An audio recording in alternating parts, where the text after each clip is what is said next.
kalau sampai ini ke tingkat pengadilan, nanti akan ada menang dan kalah. Akan ada yang puas dan tidak puas. Paralegal justice yang paling berhasil adalah itu. Bagaimana kemudian kepala desa ini bisa menekan terjadinya konflik di masyarakat. Sebelum kemana-mana biasanya masyarakat itu ke desa dulu, ke kepala desa dulu curhatnya.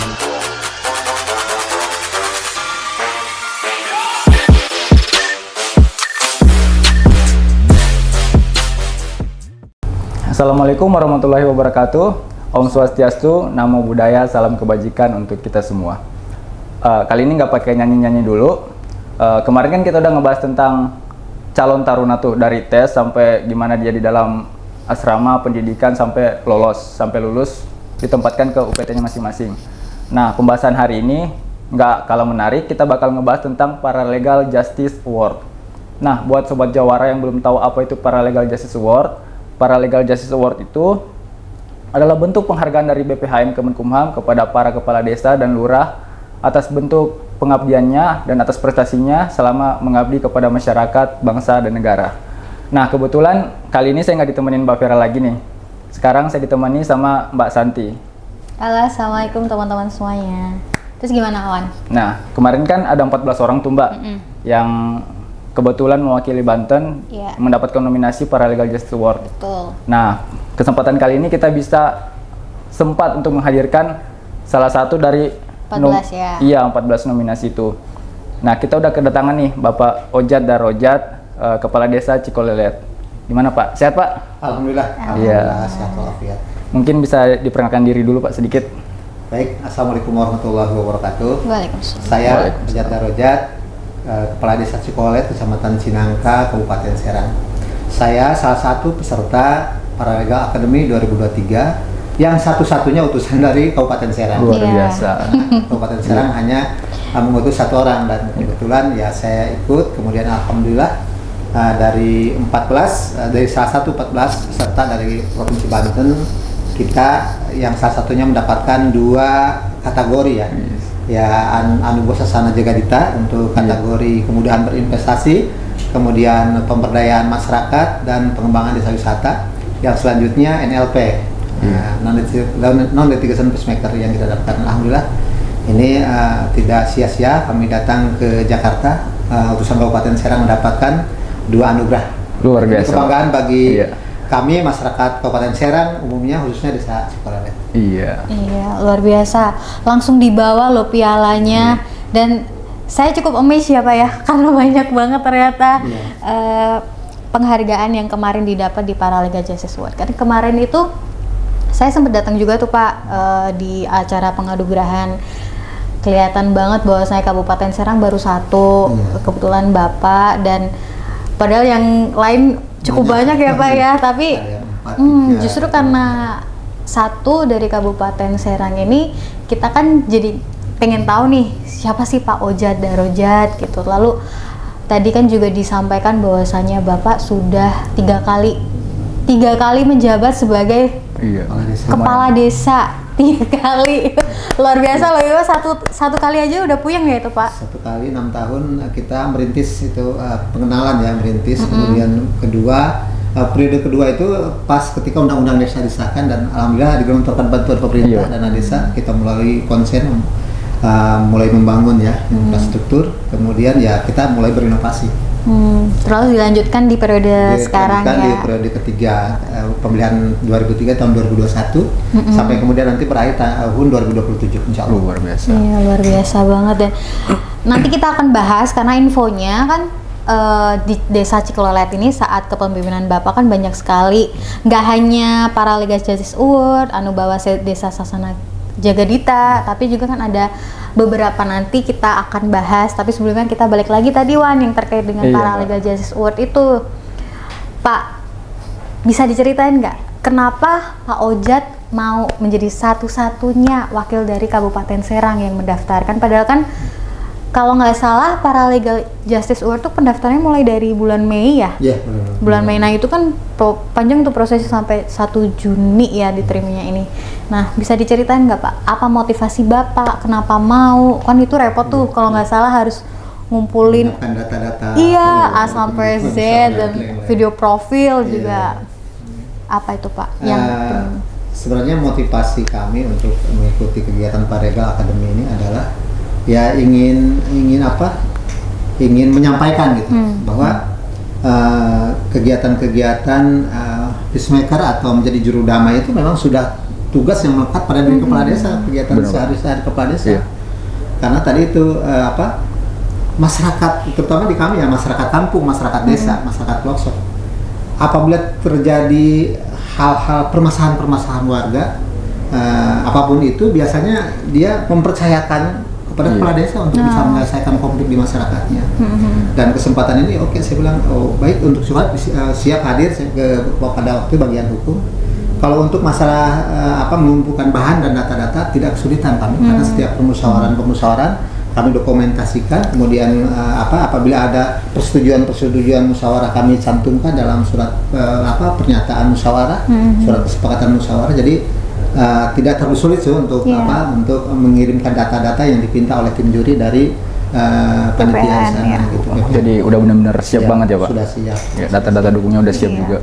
Arsip pengarsipannya bagus karena namanya juga 3 periode ya. 3 periode Mbak ya. Luar biasa. Dan sebenarnya kegiatan tugas kepala desa dalam upaya menahi konflik atau menjadi juru damai sebenarnya itu dilakukan oleh setiap kepala desa. Sebenarnya sudah jadi kebiasaan sudah jadi tugas dan kepala desa. Jadi bukan hal yang baru, cuma yang jadi poin pentingnya apakah didokumentasikan atau tidak, itu kan ya Pak ya. Lalu Pak, kalau misalnya terkait dengan paralegal justice ini kan sebenarnya kan juga implementasi dari amanah Undang-Undang Dasar ya, khususnya pasal 27 dan 28D terkait dengan akses keadilan gitu. Nah, kalau terkait dengan warga sendiri di Desa Cikolelet, paling banyak permasalahan apa sih Pak yang diminta untuk Bapak tengahi atau tiba-tiba datang ke kantor desa untuk Pak tolong dong ini dibantu, ini apa Pak? Banyak permasalahan warga yang memang kita mediasi ya, mediasi apakah itu berdasarkan permintaan warga yang berselisih atau memang inisiatif kita sendiri. Misalkan yang paling banyak sih, yang paling umum di tiap desa itu permasalahan persengketaan tanah, persengketaan lahan, kemudian ahli waris tanah yang antara dua keluarga biasanya bermasalah. Kemudian juga permasalahan kenakalan remaja, pencurian kecil biasanya juga. Kemudian bahkan permasalahan keluarga, kadang-kadang warga itu mengadukannya ke kepala desa untuk diselesaikan gitu. Kemudian juga ada peristiwa-peristiwa kejadian kecelakaan lalu lintas dan lain-lain. Oh, ada juga. Ya, biasanya gitu, itu kita tengahi. Bahkan ketika misalkan sudah sampai ke Laka Polres pun ya kita mediasi gitu untuk bermusyawarah, dan sebagian besar sih perselisihan atau sengketa warga yang kita selesaikan melalui mediasi ini hampir 100% kita tangani dan selesai di tingkat desa. Luar biasa. Tidak harus ke tingkat yang lebih tinggi ya, ke proses hukum. Dan ini sejalan dengan sekarang itu restoratif justice ya yang kita lakukan. Jadi memang ada ruang sendiri, ada kepercayaan juga dari pihak penegak hukum untuk bagaimana kemudian kepala desa itu bisa membantu penegak hukum dalam upaya-upaya mediasi memusyawarahkan di tingkat desa. Jadi sejalan sama dengan rencana negara untuk meminimalisir adanya penyelesaian sengketa di ranah pengadilan, jadi dari lini desa terutama, karena datanya kayak kalau nggak salah kemarin tuh 60% masyarakat desa itu akan cenderung menuju ke tokoh adatnya dulu gitu. Nah, kalau Pak Ujat sendiri selain dibantu dengan teman-teman yang ada di kantor desa sendiri, tokoh-tokoh masyarakat yang ada di Desa Cikolelet terutama Pak, itu juga apakah memang sinergitasnya memang sangat kuat atau bagaimana Pak? Sangat kuat, sebab kami dalam setiap memusyawarahkan permasalahan warga, biasanya sebelum bermusyawarah itu kami itu juga berkoordinasi dulu, misalkan dengan tidak hanya saja tokoh masyarakat atau tokoh agama setempat, tapi juga dengan pihak-pihak misalkan partner kerja kami ya tingkat desa dengan Babinmas, Oh ya, Babin Babinsa. Kamtibmas, kemudian juga Babinsa kami Iya. ajak juga untuk bareng-bareng untuk memusyawarahkan. Kemudian ya peran tokoh masyarakat juga sangat penting. Iya. Tokoh masyarakat dan tokoh agama sangat bisa sekali mempengaruhi warga yang sedang berseteru gitu. Biasanya tokoh-tokoh agama itu sebelum bermusyawarah saya beri kesempatan untuk menyampaikan tausiah ya, saran-saran dan nasihatnya gitu ya, supaya kemudian bagaimana musyawarah ini berjalan kondusif, disentuh dari sisi agama misalkan. Kalau orang tua misalkan tokoh masyarakat disentuh dari sisi kebiasaan karakteristik dan kearifan lokal yang ada di desa kami. Iya, dan itu terbukti efektif. Terbukti efektif. Jadi peran segala lini Iya. masyarakat itu untuk mendukung program pemerintah itu sebenarnya nyata ya Pak ya, Iya. nggak ada yang nggak mungkin gitu. Nah kalau Pak Ujat, boleh tahu nggak Pak? Ini cerita agak melenceng sih Pak sebenarnya. Kasus yang paling lucu Pak, yang paling berkesan untuk Bapak saat proses menjadi ibarat kata menjadi hakim perdamaian desa. Ada yang kasus yang lucu, ada juga kasus-kasus yang pelik Pak. Iya. Pelik yang prosesnya lama. Oh. Prosesnya lama. Ada persengketaan permasalahan perebutan ahli waris ya, persengketaan ahli waris keluarga. Itu perseteruannya sejak sebelum saya jadi kepala desa. Udah lama ya Pak, berarti sebelumnya? Sebelum saya jadi kepala desa, berarti saya kepala desa 28. Dia 2006 sudah saling menggugat terkait hak waris tanah keluarga. Itu oleh kami sebelumnya tidak selesai. Kemudian oleh kami dalam rentang waktu baru selesai tahun 2017. Bayangkan. Dari 2008 ya? Dari 2006. 2006. Oh ya, dari 10 2006. tahun lebih. 10 tahun lebih, 10 tahun. Dan selama itu mereka tidak bertegur sapa. Bermusuhan. Kami terus, tapi kami tidak putus asa. Kami selalu menyampaikan untuk yuk kita duduk bermusyawarah. Sebab tanah ini tidak seberapa dibandingkan dengan nilai-nilai kekeluargaan. Persaudaraannya Pak. Kalau sampai ini ke tingkat pengadilan, nanti akan ada menang dan kalah. Akan ada yang puas dan tidak puas. Iya. Mari kita berembuk gitu. Biasa masing-masing ego ya. Iya Pak. Selama sekian waktu itu egonya, karena kan dua keluarga ini dua keluarga besar. Yang satunya sadar keluarga yang ini, tapi bagian adik kakaknya belum sadar gitu. Di sini juga seperti itu. Gitu. Jadi kita memediasinya cukup lama. Tapi alhamdulillah pada tahun 2017 ada kesepakatan bermusyawarah. Dan alhamdulillah sekarang mereka ya sudah biasa Damai lagi, Pak. damai lagi. Iya. Ya, itulah. Jadi keutamaan bagaimana kemudian kita menyelesaikan konflik di tingkat desa. Ada kepuasan di antara kedua belah pihak. Rasa keadilan itu menurut masing-masing mereka itu terwujud. Gitu. Kalau ini sampai ke tingkat pengadilan ya itu tadi resikonya akan ada suka dan tidak suka dan mereka secara keluarga akan terputus dan sekarang nyambung lagi. Dan ada hal lucu sebenarnya sih. Ada kita mengusahakan hal-hal yang lucu juga ada gitu. Misalnya yang kebanyakannya terkait masalah keluarga sih. Iya. Kebanyakan masalah-masalah keluarga ya Pak? Suami istri.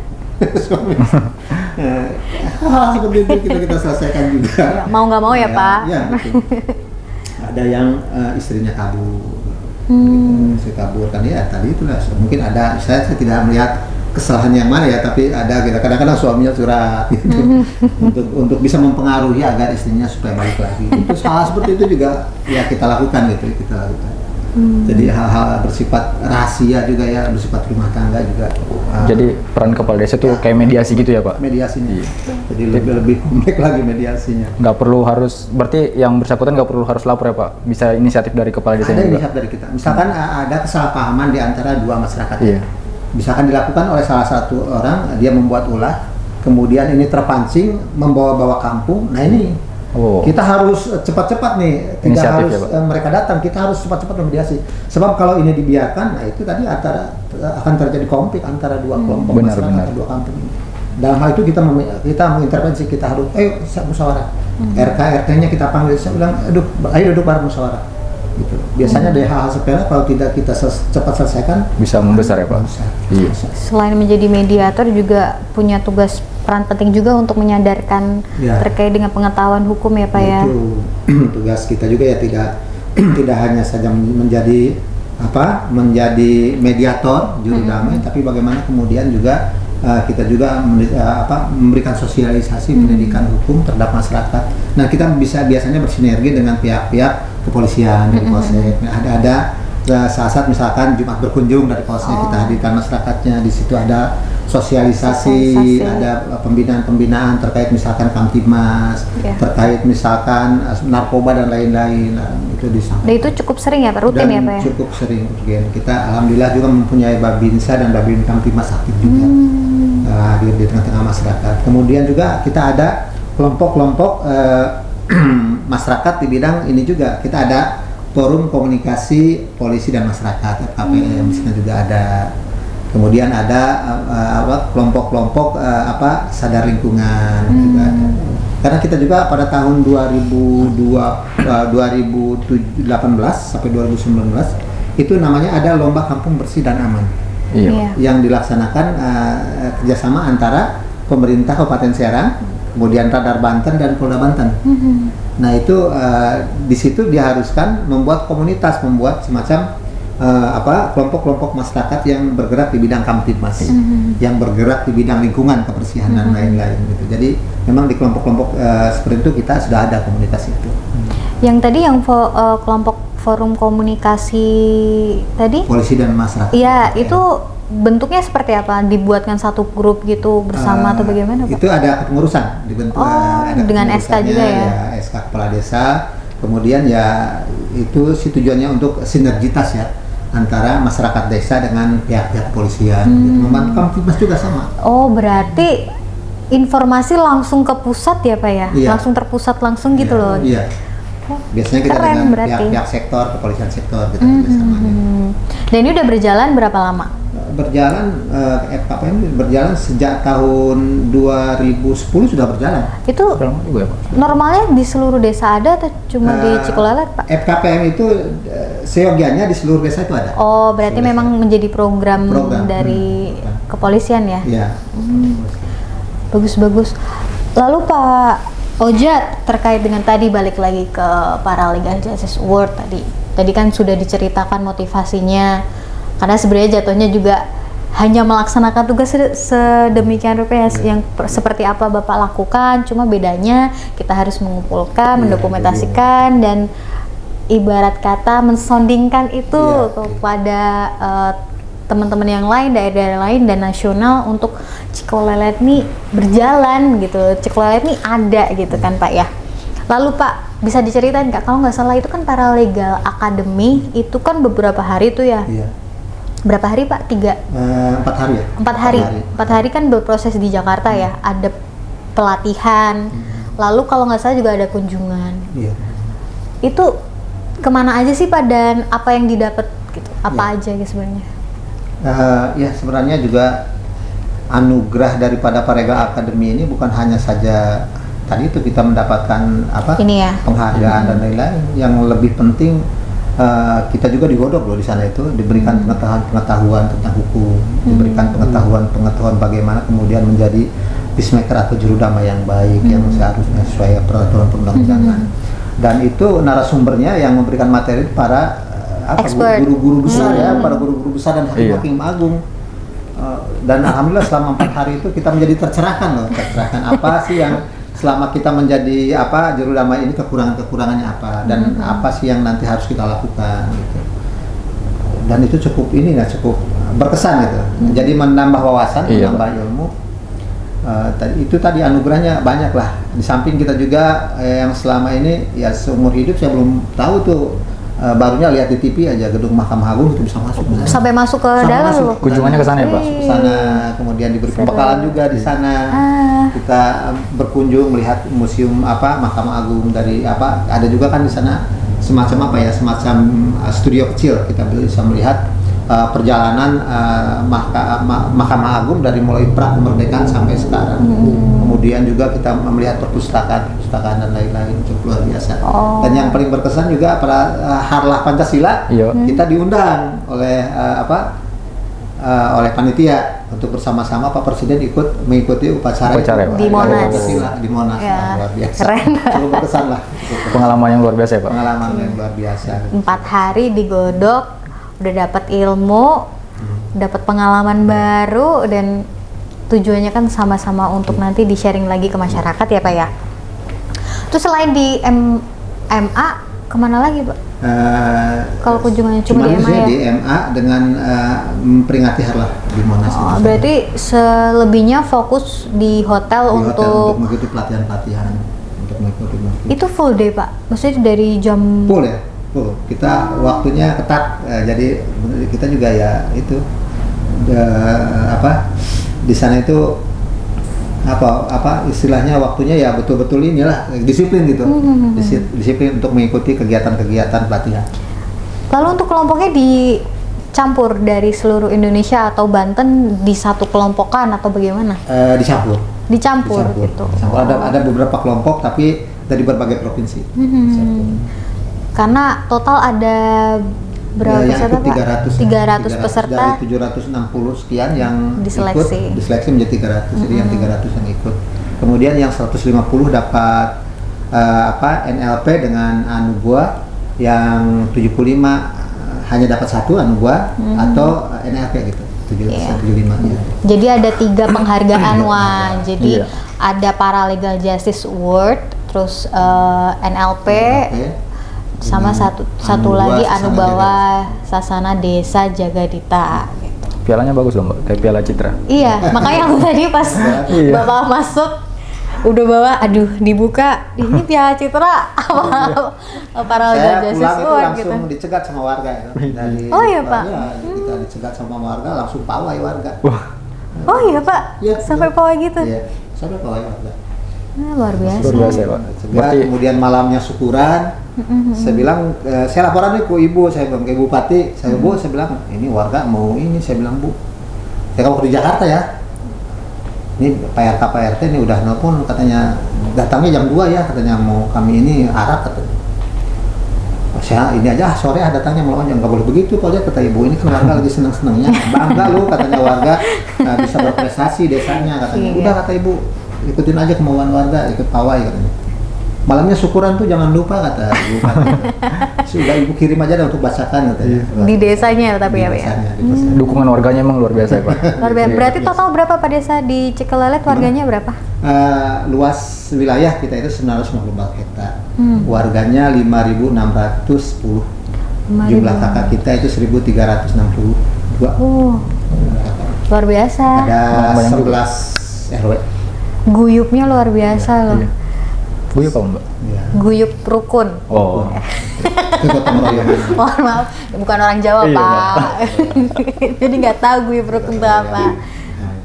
Pak Ojat sendiri kan tadi saya dapat info ternyata Bapak ini membawa nama desa Cikelolet itu mendapatkan beberapa penghargaan. Nih tadi saya dapat info tahun 2017 nih berarti pas awal Bapak menjabat ya? Pertengahan itu. Itu pertengahan malah nih. Tahun 2008. 2008 berarti udah pertengahan. Di periode kedua. Periode kedua langsung ada hasilnya Wan. Bayangin Wan. 2017 dapat juara umum lomba kampung bersih dan aman LKBA kategori pemula tingkat Kabupaten Serang program kerjasama Radar Banten dan Pulau Banten yang tadi sempat di-spill sama Bapak ya. Lalu di tahun 2018 urut Wan ini luar biasa nih Pak. Banyak banget loh Mbak. Hampir tiap tahun loh. Iya loh ini luar biasa Bapak. Tahun 2018 juara umum lomba kampung bersih dan aman kategori berkembang. Iya. Terus 2020 juara harapan pendampingan desa wisata Kemenparekraf RI. Lalu tahun 2021 juara anugerah desa wisata Indonesia nasional mendapatkan juara 2 kategori terfavorit dan penghargaan terbaik Desa Wisata Rintisan Program Kemenparekraf RI. Dan di 2023 langsung disabet banyak luar biasa. Loh. Ini jangan-jangan ada periode keempat Pak Antara? Ya, karena undang-undangnya hanya membatasi kita 3 periode ya saya bilang. Kira dengan 3 periode cukup. Tapi bagaimana kemudian saya nanti di akhir-akhir periode saya bisa menghantarkan peningkatan indeks desa membangun di desa saya. Kita tahun 2015 ke sana daerah berkembang, desa agak ini ya 2008 desa tertinggal sebelum saya menjabat. Kemudian tahun 2017 desa berkembang. dan masuk tahun 2021 ini kita sudah masuk desa maju. Oh, Desa Maju. Ya, 2021 21 sampai udah sini. Dan satu titik lagi mudah-mudahan di dalam 2 atau 3 tahun ke depan dengan inovasi yang kita kembangkan, mudah-mudahan ini dapat menghantarkan Cikolelet menjadi desa mandiri. Amin. Amin, dan pasti bisa sih kalau misalnya ngelihat warga desanya juga Iya, yang excited mendukung ya, Pak. sekali Iya. ya dengan mendukung pimpinannya gitu, Betul. kepala desanya. Pak, ini tadi membahas terkait dengan prestasi-prestasi yang tadi juara harapan. Yang ini khususnya dengan desa wisata ya Pak ya? Iya. Karena banyaknya juga desa wisata, lalu ada yang rintisan program Kemenparekraf RI. Ini ketika saya cari nama Pak Ojat di Google, ada foto Bapak bareng sama Pak Menteri. Oh iya. Iya, itu gimana Pak?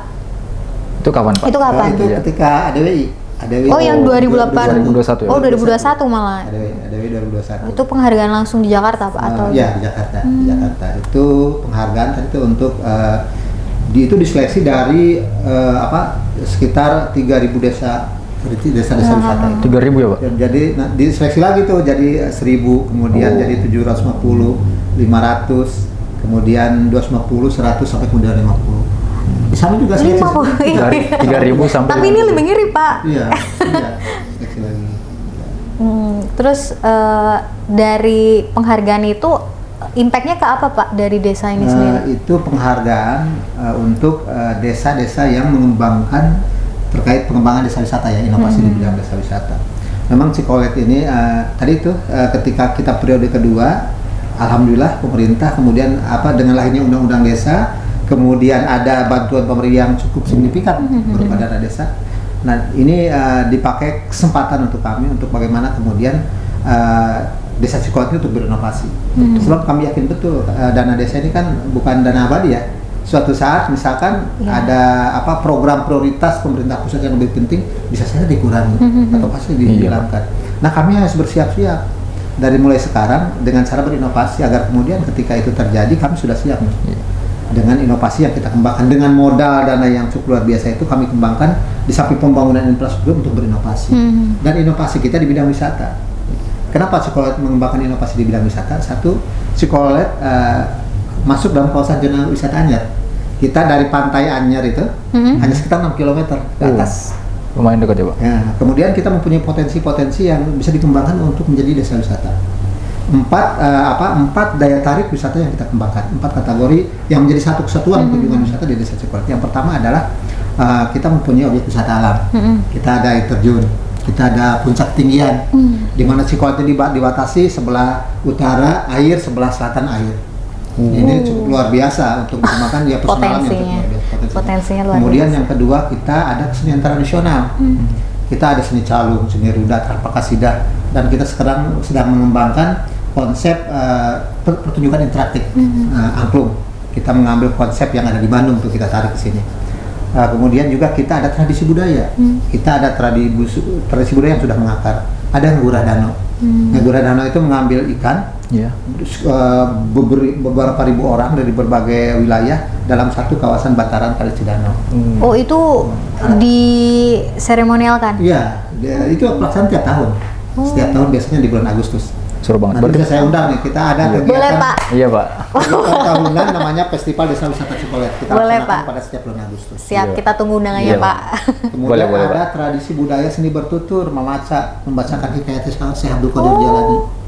Itu dalam lagam Jawa ya, Jawa. Itu warisan para wali-wali dulu dalam menyebarkan agama Islam. Jadi membacakan hikayat Syekh Abdul Qadir Jalani. Gitu. Dibacakan dalam bentuk lagu, pupuk. Ada Kinanti, Durma, dan Danggula dan Iya, lain-lain. Jawa. Dan Itu masyarakat Jawa. menganggap bahwa itu ada tuah gitu. Ada tuah biasanya sebelum mengadakan kenduri ya, hajatan besar kenduri. biasanya membacakan itu, mengundang untuk dibacakan itu. Kemudian ada tradisi prah-prahan, ngiring panganten. Itu tradisi budaya Cikolelet. Kemudian Cikolelet juga yang tidak kalah pentingnya, yang keempatnya adalah mempunyai ekonomi kreatif. Kegiatan-kegiatan warga yang bersifat ekonomi kreatif. Kita ada kelompok pertanian yang memelihara kambing etawa, dan kita ngambil susunya, susu kambing etawa. Ada pembuat emping melinjo, Kita juga jangan salah, Cikolat itu mempunyai kopi juga. Kita Oh, ada kopi. Robusta. Ada kopi juga. Bahasanya Namanya kopi. Cikolat kopi. Iya. Kita juga mempunyai kerajinan yang lain, ada budidaya jamur tiram, kemudian ada budidaya ikan air tawar, kemudian ada juga limbah plastik yang kita olah juga, kita ini juga untuk menjadi alat kerajinan dan lain-lain. Jadi 4 daya tarik itu, 4 potensi itu menjadi satu konsep daya tarik wisata yang ada di desa Cikolat. Kemudian seiring dengan berkembangnya desa Cikolat menjadi desa wisata. Jadi dikuatkan oleh SK Bupati tahun 2018 SK Bupati menetapkan khusus Cikolat desa wisata. Kita sekarang juga merambah ke kegiatan lain, di mana kalau desa wisata itu harus ada penginapan. Kita sudah ada sekitar 40 kamar yang disewakan untuk pengunjung untuk menginap di sana. Karena kami kalau berkunjung 1 hari ke sana rugi dong kami. Iya. Bisa makanya mereka harus Harus ada penginapannya, Nah, Pak. karena kalau untuk mengunjungi seluruh destinasi yang ada di desa Cikolat itu tidak cukup. Nggak cukup 1 hari. Dan itu mencar-mencar di tiap-tiap kampung ada. Kemudian kita mengembangkan juga sekarang di samping homestay juga ada fasilitator outbound. Oh iya. Kita latih juga. Ya, kemarin kita alhamdulillah ada bantuan dari Disnaker Trans Kabupaten Serang dengan BLKI untuk melatih barista dengan fasilitator outbound. Luar biasa, Wan. Jadi itu. Seru Di sana banget. juga ada trek untuk motor-motor adventure. Tuh, motor-motor luar cross biasa. yang Ini lengkap trail banget. Bisa. Cikolat seru banget kayaknya, Mbak. Lengkap banget loh ini, luar biasa Pak. Kita nggak sabar untuk yang itu Pak. Dan sekarang alhamdulillah di Kabupaten Serang yang sudah ada sekitar 30 ya desa wisata yang dikembangkan. Kebetulan saya juga masuk dalam sebagai ketua forum Pokdarus Kabupaten Serang, ikut bareng-bareng untuk bagaimana kemudian desa-desa ini bisa berinovasi lah, agar kemudian dengan ini kan pintu masuk inovasi desa ini dalam rangka pintu masuk meningkatkan indeks Iya. pembangunan itu. Iya. Makanya nggak heran kalau misalnya Desa Jagaditanya dapat gitu. Karena dari segi potensi investasinya juga Luar biasa dan banget loh. pola pengelolaan desanya juga luar biasa, lengkap banget ini. Aduh, seru banget. Iya. Kita Dan sekarang ngomong kita itu. sedang mendorong raperda tentang desa wisata. Saya mengajukan di sana dalam klausul dalam pasal-pasalnya siapapun nanti investor yang menginvestkan masuk ke desa Cikolat itu harus bekerja sama dengan pemerintahan desa dan BUMDes. Jadi nggak semata-mata lepas tangan ya Iya. Pak ya. Jadi emang Harus harus ada pola untuk nanti kedepannya seperti apa gitu. Luar biasa loh. Nggak hanya untuk sekarang, tapi dipikirkan untuk 10 langkah ke depan gitu. Berarti Bapak cinta banget sama desa Cikolat nih. Iyalah. Warganya aja cinta banget pasti sama bapaknya. Iya. Bisa di sana dan nanti mungkin ya ketika saya menjabat, ketika jadi masyarakat biasa juga saya akan tetap di desa Cikolat. Bagaimana kemudian ya tadi itu ketika saya menjabat masyarakat bisa menerima saya, ketika saya sudah paripurna juga ya masyarakat bisa menerima saya. Gitu. Sehingga saya mencontoh ketokohan dari orang tua saya dulu seperti itu. Iya. Kebetulan bapak saya dulu juga kepala desa. Oh. Jadi Bapak dulu kepala desa, kemarin pas nyalon adiknya juga nyalon jadi kepala desa. Ya, kemarin di 2022. Jadi memang harus ada pendamping. Iya. Jadi tidak bisa calon tunggal tidak bisa. Jadi itu malah menunjukkan bahwa saya satu keluarga itu memang punya visi yang bagus Pak untuk pengembangan desa ya gitu. Cinta banget. Jiwa Artinya kepentingan. masyarakat masih memberikan kepercayaan Iya. kepada ya terutama saya satu pribadi itu. Selagi diberi ya, selagi diberi kepercayaan ya maksimalkan dan buktikan. Luar biasa Pak Ojat gitu. Dan masih harus berjalan programnya sampai tahun 2027, Sampai tahun 2020. 4 tahun lagi ya Pak. Sekarang kan untuk fase periode 6 tahun dana desa bergulir di periode kedua kita untuk infrastruktur alhamdulillah kita sudah selesai. Kita konsen memang prioritas infrastruktur karena pada waktu itu masih jalan-jalan masih ini. Sekarang 99% jalan-jalan desa dan jalan lingkungan sudah terbangun. Kalau dulu itu kita 70% untuk infrastruktur, kemudian 30% untuk pemberdayaan masyarakat, BUMDes dan pengembangan inovasi. Iya. Mungkin untuk mulai tahun ini saya udah mulai 50-50 nih. 50% infrastruktur, 50% untuk pemberdayaan masyarakat, inovasi desa, termasuk wisata, kemudian juga bantuan-bantuan terhadap warga kelompok-kelompok masyarakat. Dan untuk tahun depan sudah mulai bisa digeser lagi, dikurangi lagi untuk infrastruktur. Sebab sudah selesai untuk pembangunan desa. Udah bisa. Sehingga kita konsen untuk tahun depan itu kepada pemberdayaan masyarakat, penguatan ekonomi warga, inovasi desa dan penguatan BPS. Jadi udah bisa jalan bareng-bareng ya. Kalau Iya. kemarin kan harus fokus satu-satu dibenahi gitu ya. Tapi memang kalau infrastrukturnya belum mewadahi kan memang susah ya Pak ya Itu, untuk iya, nanti. itu. Jadi kayak gerbangnya itu Iya. memang infrastruktur ya Pak ya. Infrastruktur. Terus harapan Bapak ke depannya nih dari sisa 4 tahun itu tadi kan jelasin untuk nanti ujungnya adalah kemandirian dari masyarakatnya sendiri. Nah kalau misalnya untuk para legal justice nih Pak, karena kan nggak mungkin berhenti cuma tahun ini kan Pak ya, karena mengingat tadi cerita-cerita dari Bapak kan impactnya tuh bagus sebenarnya gitu, kita jadi terpahamkan, lurah kepala desa jadi tahu dan penting untuk menambahkan skill dalam menjadi hakim perdamaian itu sendiri. Nah harapan Bapak kedepannya terkait dengan para legal justice award ini gimana? Harapan saya terhadap para legal justice award, terutama dari sisi menjadi juru damainya ya. Bukan berarti kita bisa menjadi juru damai kemudian apabila terjadi konflik di masyarakat kita selesaikan, tidak seperti itu. Tapi bagaimana kemudian kita bisa memberikan pembinaan, memahamkan masyarakat terkait sadar hukum. Jadi meminimalisir terjadinya perseteruan, permasalahan-permasalahan hukum di warga. Jadi para legal justice yang paling berhasil adalah itu. Iya. Bagaimana kemudian kepala desa ini bisa menekan terjadinya konflik di masyarakat. Angka itu ya. Ya, dan ini memang menjadi juru damai atau kondusivitas warga di masyarakat ini juga berpengaruh terhadap korelasinya terhadap pengembangan inovasi desa wisata. Betul. Wisatawan akan berkunjung kalau kemudian di masyarakat desa itu tentram, aman, kan tertuang di Sabta Pesona itu. Ada aman juga, ada kenangannya, keindahannya. Gitu. Keindahan kan tidak berupa fisik saja, tapi bagaimana keindahan ini terjadi harmonisasi di antara warga. Saya kira ya antara memang Kemenkumham dan BPH ini sangat ini sekali antara antara NLP dengan Anubuah ini berkaitan erat.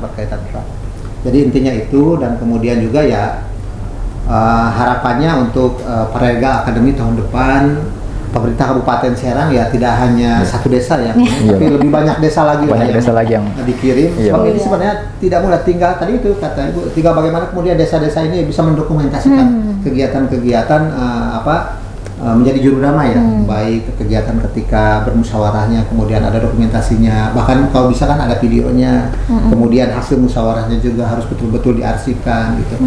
Itu saja sih sebenarnya. Dan tadi saya katakan dari awal bahwa sebenarnya upaya-upaya menjadi juru damai ini, menjadi peacemaker ini tugas keseharian desa, tugas keseharian. Dan mereka, saya yakin siapapun kepala desanya, terutama kan di Kabupaten Serang ini kan desa-desanya banyak yang di desa-desa di pelosok ya, di kampung-kampung.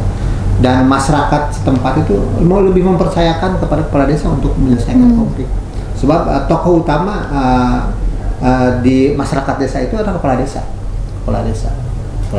Sebelum kemana-mana biasanya masyarakat itu ke desa dulu, biasa ke kepala desa dulu curhatnya bagaimana ini, siapa punya permasalahan ini, minta ditolong, solusinya bagaimana gitu, seperti itu.